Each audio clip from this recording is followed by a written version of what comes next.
ल केटा अब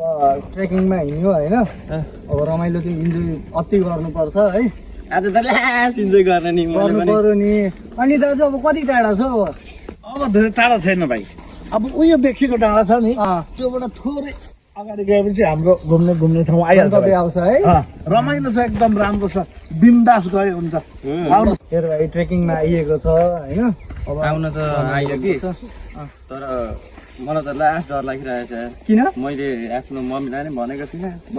भाइ म छिन किन डराएको यार लास्ट गाली गर्छन् यार मलाई त नडरा भाइ म छिन तेरो आमालाई म भन्छु हेर त भाइ नभन्दै मम्मीको नि फोन आयो जस्तो छ हो त ल हेलो मम्मी हामी घुम्दैछौँ एकदम इन्जोय गर्दैछौँ मम्मी खर्च त सबै सचिनले बिहोर्छु भने हौ ल मम्मी ल म त कस्तो नडराइ मम्मीसँग बोलेको थेट भाइ मेरो मम्मी हो र त्यो त तेरो मम्मी हो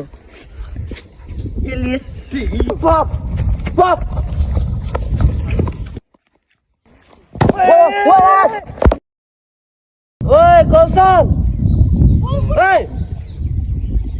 ओए नजिस्किन यार ओए कौशल ओए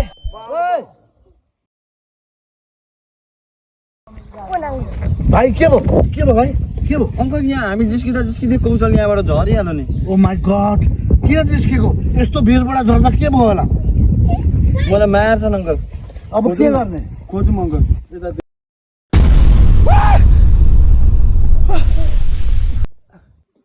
केटा हो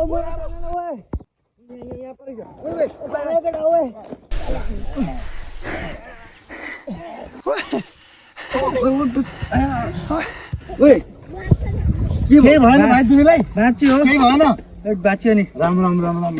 ल जाउँ म भाइ एकछिन यहाँ शीतलमा बसौँ त अलिक बसौँ त अनि भाइ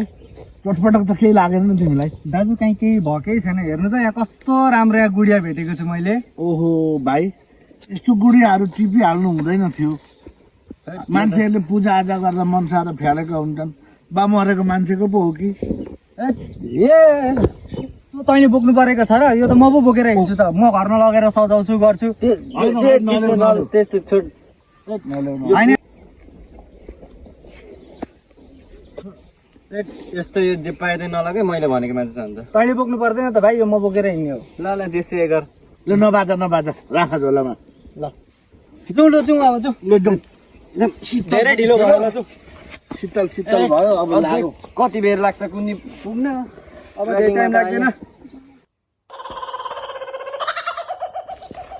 होइन दाजु आम्मा अझै कति छ गलिसक्यो त नि अब धेरै छैन भाइ अब थोरै छ थोरै अगाडि बढेपछि आइपुगिहाल्छ भाइ साह्रै गलिसक्यो नि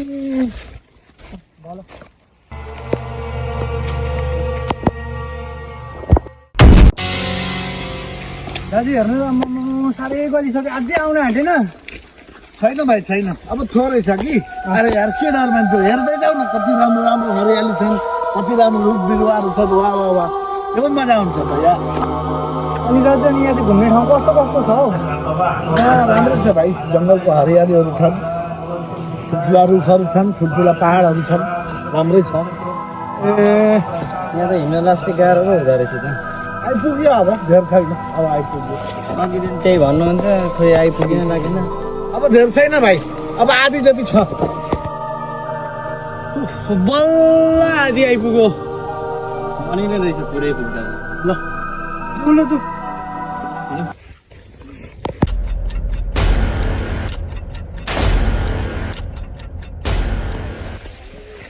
म चाहिँ हेर केटा सक्दिनँ ल बसौँ ल बसौँ ल भाइयो बसौँ ल म चाहिँ 5 मिनट गरेर आउँछु ल हुन्छ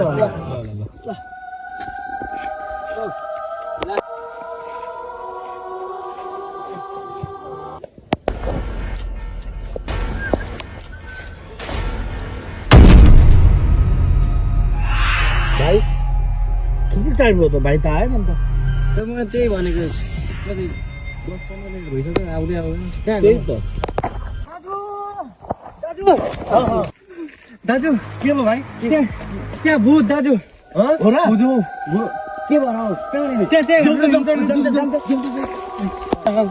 दाजु खोइ खोइ यो त केही पनि छैन त भाइ केही देखेको मैले दाजु अहिले ल के छ भाइ यो खोइ म यहाँसम्म त केही छैन हे भाइ यार होइन यी थोकै अहिले यी त नदेखिने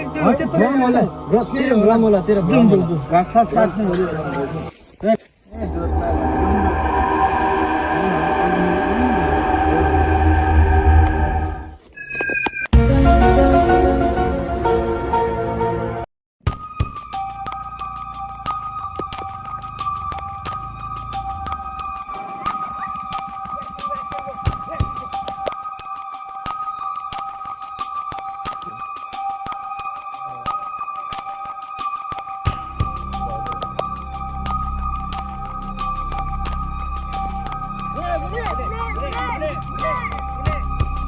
Run. दाजु के भयो भाइ के भयो त्यहाँ फेरि देखेँ दाजु मैले अहिले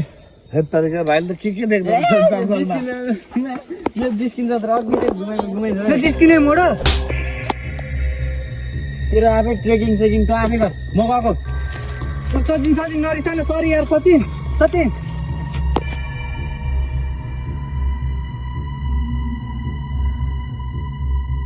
ओ सचिन पक्न म त जिस्केको यार सचिन पक्न ओ सचिन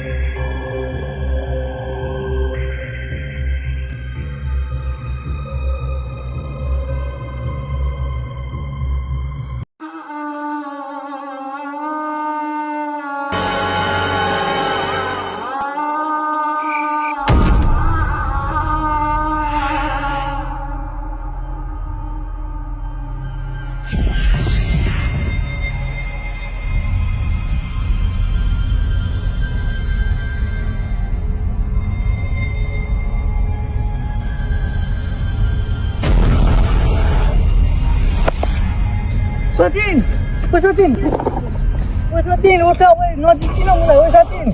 सचिन उठ त किन जिस्किन्छ सर उठ सचिन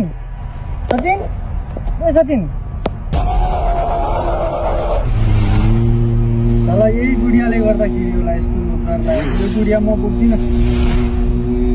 साला यही गुडियाले मलाई लोदर लाग्यो बेला म फालिदिन्छु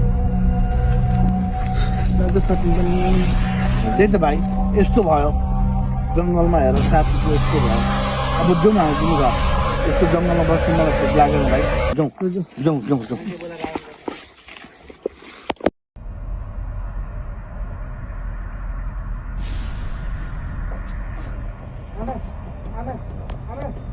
नानी दादा आयो होला ढोका खोल्दै जा